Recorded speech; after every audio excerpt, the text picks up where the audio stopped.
There's some protests happening down outside the Capitol. The simulated riots in D.C. was a powder keg long in the making. The evidence for pre-planning and setting up a situation for a disaster is overwhelming. Paid actors. We can take that place. We got more people coming up. Let's get them down here on the flag. I want to confess that I was paid to pretend to protest today. Lady, I'm gonna break your fucking phone if you don't stop. They hit me with bullets. They're not officers, man. Controllers. They were guys, they were almost like monitors. They were like corralling them, and they were telling them what to do, and they did everything these guys said. Bring the red home! You can drop down into a room underneath more people. Take a step back. Get in there, do your job, get out. And Hollywood tear gas and mace.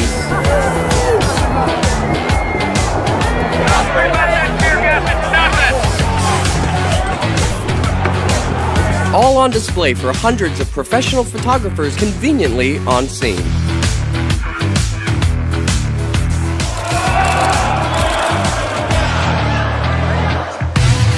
In this episode, we're going to analyze the climax of the story and show you how a little stage direction and fake blood became an instrumental role in furthering the division of the nation. And he was hiding there. She had no idea that he was even sitting there aiming a gun right at her face. It's not talk anymore! I didn't see it, but they shot a woman. They all acting, they acting. This is Everything Wrong with the Capitol Shooting, I'm convinced it was the Emergency Americans did it from what I saw. You guys gonna come in the building? only on Woo's News. The Homeland Security Exercise and Evaluation Program provides a set of guiding principles for large emergency response drills. In these guidelines, we read about the various roles such as players, controllers, simulators, evaluators, actors, observers. The term participant encompasses many groups of people, not just those playing in the exercise. The head directors of large emergency drills are called exercise controllers. Their job is to keep things running according to the master plan. And here's a cover of the guidelines manual, which spells sheep. Hasip. Any professional emergency response drill or military drill makes use of fake blood in a variety of forms: blood capsules, sponges, syringes, and squibs. A simple blood squib is a pouch that is designed to break on impact. There are all kinds of squibs using various pumps and tube assembly. Here's the HydroSim trauma bleeding simulation system. It's basically a small pack containing a fake blood supply and a pumping mechanism and some tubes. Some of them are battery operated. Now that we're equipped with the various roles, let's start the analysis. Aquí, outside the speaker's lobby. As a footnote, I am not affiliated with any gangs. And I wasn't paid to make this video, so I'm looking at this completely unbiased. We've also added a time code to Jaden X's footage, which we'll call Angle 1. And let's review the scene with minimal volume.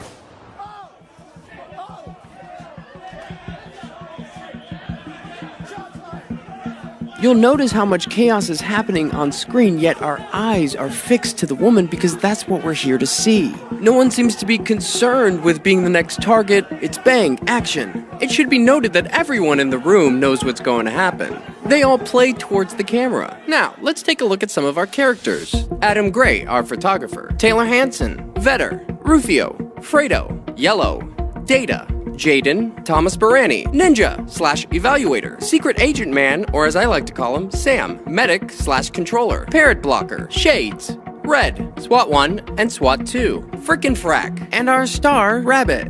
We're gonna break this down together, and we're gonna analyze this with 6 different angles, and in chronological order. Let's do this. Now this is Medic coming into the room. Notice the enormous earpiece. What's that about? Now look what Red does. He kicks the door. Now we see Red either pick up something or drop something, and it looks like Medic does the same. And we know he's the Medic because of this patch or sticker. Here we can see Red has one glove on, and you can see Jaden in the distance. Now we're all kind of led into this room outside the speaker's lobby. We can see Medic has one glove on as well. There's Frick. Oh, hey there. And there's our star. They're just waiting around again. And you can see our star looking in the direction of the weapon. She seems amped up or nervous. And you can see we have Taylor Hanson on our left. Notice how Yellow hands Rufio the helmet. And notice while he does that, we can see Cop 2 and Fredo discussing. Almost like they're waiting for something. Okay, we got police coming up. Okay, we got police coming up. Now frickin' Frack come down. Rufio takes off his hat, changing his appearance. He receives the signal, and they leave. And it all feels a little rehearsed. And you can see Adam Gray push his way through. Now this is Orange in the front. You should also note that the glass is not glass, but plastic, or stage glass. And you'll notice that this barricade was set up before they entered the room. You can see Barani in red to the left of the screen. In about 30 seconds, they're gonna make their way to the front. Notice how our star keeps looking over to the left, as if she's waiting for something. As the officers leave, they're pretending to talk to each other. And you can see how easy this plastic comes out. You see how easy that is? Frack taps the back of Vetter. Jaden is the first one to give the command that there is a weapon at 34 minutes and 49 seconds. And you can hear others chanting the same thing. Notice that the gunman briefly removes his hand from the weapon, like he's communicating, replying to his earpiece. Look how long it takes him to do it. Notice this person just walking in the background. If we draw a straight line from where the weapon is to where our star is, you will see that they don't match up. The weapon is far below her neck area. And boom, right there. Now that's 15 seconds since Jaden announced there was a weapon. That's important. Now let's back it up 15 seconds. We can see this guy point to Orange. Orange gives a hand movement, and look, the Hollywood glass just falls right out. SWAT 1 goes to Sam. Now why would Blue ever be in on this conversation? Blue makes his way past Yellow, where he grabs him, and you can see Barani making a hand movement. And he touches Red on the back, and Barani signals her to get into place. And she goes through, and she's ready to fall. And they all scatter. Notice this guy in the background. No one looks in the direction of the gunman. Yellow gets into place. Now that's Rufio. Right when she goes up, he turns his back. It doesn't make sense that Rufio's corralled all these people into breaking down the doors, only to step to the side and turn his back. In this angle, Rufio turns to take a peek. And he touches Red on the back. And Ninja automatically puts his hands up. Also, notice when she falls back, her backpack looks fairly plump. A perfect breakaway for a fall. And you'll see Yellow breaks her fall, boom, with his foot. And here you can see the plastic glass. Red gets out of the way. And interestingly enough, Ronnie moves down just to touch her. Just to touch her right backpack area. Just for a brief moment. While Sam comes down, he moves her, 9 inches to his left. He's about to reach under her right shoulder. At the same time he does it, SWAT 1 briefly squeezes her right hand, or he's putting something in there. When Sam picks her up, she puts her hands in front of her face. It almost appears that she opens her eyes right there, and she just puts her hands down. Boom, she's set down, and then her elbows go down as Data and Orange move into place. Now Sam's gonna make a big hand movement. His left hand is still under her right shoulder, trying to give her a back massage and shit. Who writes this? And look how she's laying. She's still got her right leg up. It's only been 11 seconds since the weapon went off. And here you can see her curl the side of her mouth up, while a drop of blood runs out from under her nose, which takes less than 16 frames. Here it is in real time. No blood. And there it is. And she has her hands like she's about to give a shadow puppet performance. It's just an interesting face to make. No suffering. It's like, boom, instant death. She's basically using that backpack as a pillow. All the while, look to Sam's right. There's Ninja. And Ninja's been there all along. And he comes down with him. And it almost looks like she has a smile on her face. It's almost like a Mona Lisa. And she's holding her right hand clenched like she has something in there. Now you have SWAT 1 coming in, playing a scene blocker. And notice how Rufio is just clamoring over SWAT 3, because there's quite a bit of photographers in that room. Now look, frickin' Frack. He grabs him in the back, and he puts his hands up. See how he just grabs him and he puts his hands up? They were friends earlier, remember? And look at Barani. Okay guys, I'm just gonna pull out my phone. And notice how he looks at his hand. He's gonna do that a couple times. And there's a reason for that. So now SWAT 1's making his hand movements, you know, the big pointing. And now he's gonna put up his weapon. And he does this little dance with his knees. Okay, thank you. Thumbs up. Like he's pretending to talk to someone. And he's like, thumbs up. And now Data moves in. He clumsily takes his book bag off. Now here it gets really strange. With the exception of her nose, at this time code we see there's no blood on her. 3517. We're gonna see her pop in right there. Nothing. 3521. But wait, boom. 3525. 4 frames. That's 4 seconds. And now it looks like she's devoured some small woodland creature. Don't you love how blood defies gravity? But how is that possible? Let's back it up 4 seconds. Now watch. Notice how Sam moves his left hand from her right backpack area, and he goes to grab her hand like she's doing a peace sign. With her hand, dips it in. Look at that movement. Now you can see him move his hand across her face. But look, she moves her wrist into his hand first. It kind of looks like she's smearing blood on her face, or putting something in her mouth, but you can see the movement. And he swats her hand down. Then he forcefully turns her head to the right. It's hard to see if those are her fingers or if she's holding on to something. Now Sam gets up and all he's doing is just pointing. Look, well, I guess my work here is done. They're both pointing at the same time because it makes for good pictures. You've got the drama, you've got the pointing, and now this blood is just gushing out her mouth. Don't make no sense. Do you hear that? Y'all murdered this person? It's only been 21 seconds since the weapon went off. Just grabbing him like, what are we gonna do? And notice he has a full beard. Do people in these positions normally have full beards? Maybe? Okay. He's also double masked. Ooh, such a secret. And they just keep pointing. Look. SWAT 1, SWAT 2. We can see that Yellow has changed his appearance as well. And so Data does these big gestures. She's still got her damn hands like she's playing a scarecrow or something. Now this guy coming in, he's a parrot blocker. And he's saying, move, move. Data just looks up, he's like, medic, scalpel. All the while Ninja's still back there, just monitoring everything. Data is just still fumbling through his bag, not looking for anything in particular. Everybody's just kind of moving around her. Got an active shooter. We have an active shooter. How original. Get her down. Get her down. She is down, bro. God, it's so cringy. Get the light. Flashlight. So they're screaming for a flashlight. Out of all things, a flashlight. Because the flashlight will enhance the drama of the photos. And it draws the eye down towards the light. Where's she hit? Where's she hit? Yeah, it seems like no one really knows. And that's when she opens her mouth, like she's spitting it out. You can see she has blood on her fingers. But when do we see her ever touch that area? And Data taps her left hand and she puts it down. He like flicks something away, fixes something out of her hair. It's unclear if Data is contributing to the blood effects or if he's just a scene blocker. You can see SWAT 1 knees her right arm closer to her, and then she tucks it under her right butt cheek.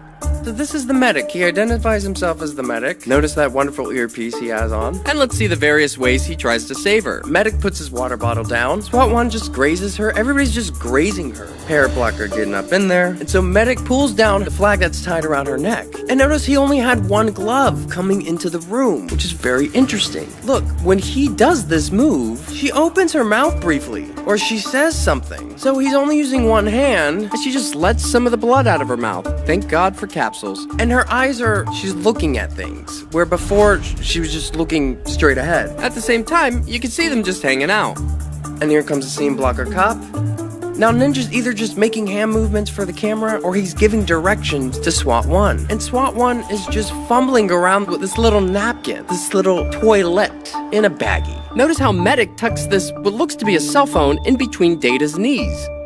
It appears Data takes the cell phone away with him. Did you see that? What is Parrot Blocker pulling from her hair?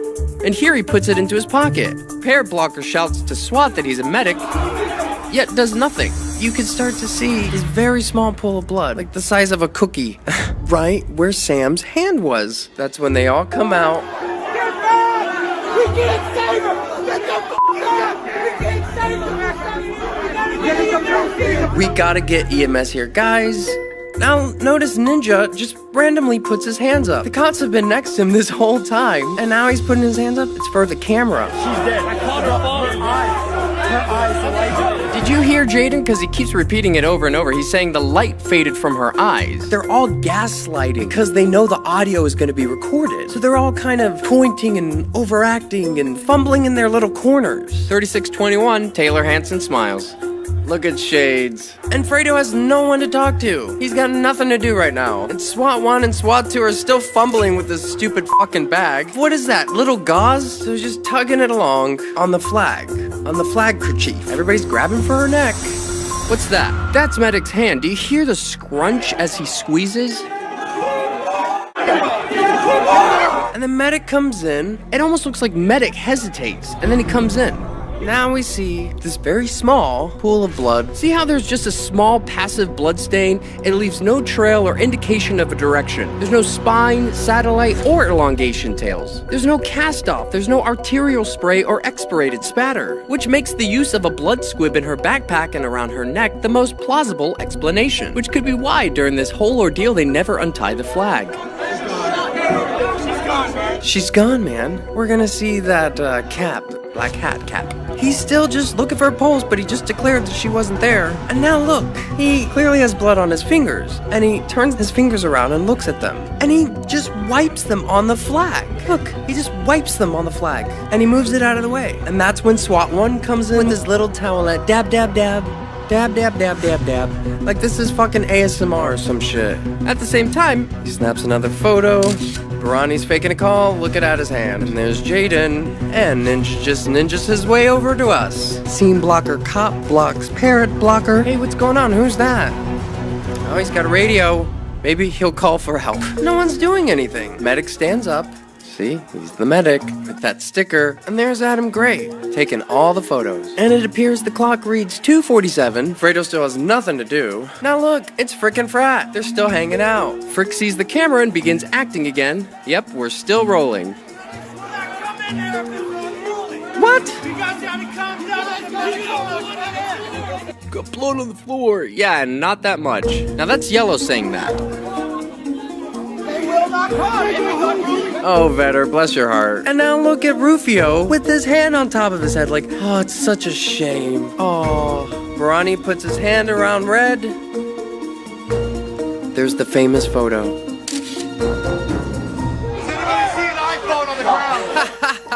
Has anyone seen an iPhone?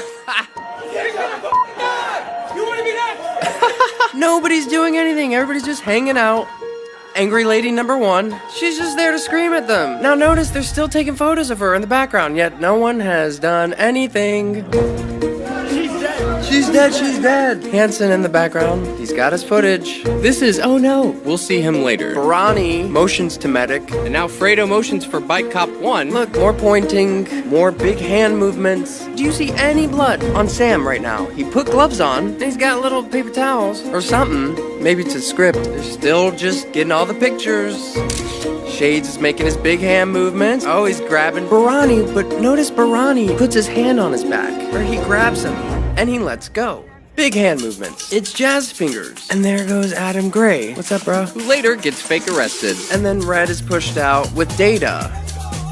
See, they've already made one. And look how uniform they are. Looks like they made it just in time, even though they don't go out that way. And there she goes, with her book bag and flag still wrapped around her. Luckily, they don't have that far to go, just right out that door. Is that normal? Is that normal protocol? You would think if it was as easy as for everybody else to get into the Capitol, it would be for paramedics. Now we see Sam on the other side of the door, and we see he's littered his latex gloves on the Capitol floor next to the blood. No one would ever do that, unless it was to add drama to the photos. So that's our pool of blood. That sad, pathetic pool of blood. This is classic. Oh, you just stepped in the crime scene.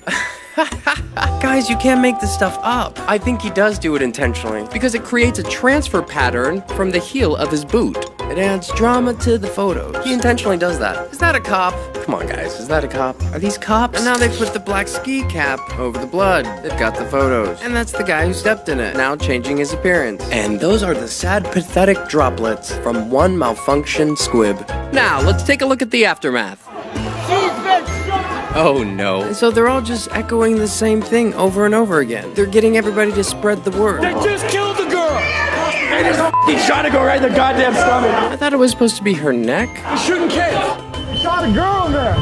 They shot a girl. This is like the cringe hour. They shot a girl. But listen to what this lady says. That's amazing. It completely validates everything we're doing here. And notice coming down the stairs like a damn 80s movie, Thomas Barani, with his hand up. He's about to stop on the stairs and just start screaming. Shot her and killed her. And then no one's gonna pay attention. Wow. And now he caught somebody's attention. Shot her with a gun through the neck. She fell back into my hand. Bro, why are you lying? Oh, don't you mean your hand fell back into her book bag? Man, this guy's such a creep. He's not talk anymore! This is too much. God, this is so hard to look at. And here he is again. They shot her in the neck, and she fell back on me and started saying she was fine at school. What? Guys, you know none of that happened. And then she started kind of like moving weird. Okay, that's true. It could have been me, but she went in first. This could be you or your kids. Jesus. And here they're whisking her away on a stretcher. Notice these highlighter badges on all of them. Maybe you can tell me what these are. And maybe you can tell me what this black waistband is. Ooh, looks like they did a touch-up. He totally has his hand on her boob. And you can see she's clearly still alive. And notice all of these van shuttles in the background. Hey, look, it's SWAT 1. What was that about? Even Taylor Hansen got a spot on TV. And the minute that she hopped up in that pane, she had no idea that he was even there. No, she only had a 15-second warning. Bruh. From the first scream to her taking it to the neck. 15 seconds. He shot her right in the neck. Oh, now it's her neck. Hopefully Jaden will get it right. Yeah, so basically all the protesters kind of stormed to get into the chamber. And perhaps our last clip is most telling of all. And here's Jaden. They killed a girl. They killed a girl. I deadass have it on camera. They shot her. I seen this shit on camera. They had. I guess we're all done. Yeah, so fuck it. I guess we're all done. Yeah, so fuck it. I got it all. So what do you think, guys? Can you see what I see? Is this shit legit? Maybe I'm missing something, maybe I'm overlooking it. Please, if you see anything I'm not seeing, write it below. Please use your word choices carefully when commenting. Hey, thanks for coming down the Babbitt hole with me. Are we being duped? If you learned something, feel free to subscribe. That's why I'm here. It's not just for fun. You know, it takes a lot of work to edit these videos, and I'm just one person. I don't have all the answers figured out, but I can tell you something ain't right. Please feel free to mirror, share, and please keep analyzing. Maybe we could start looking at this stuff a different way. Hey, thanks for breaking this down with me.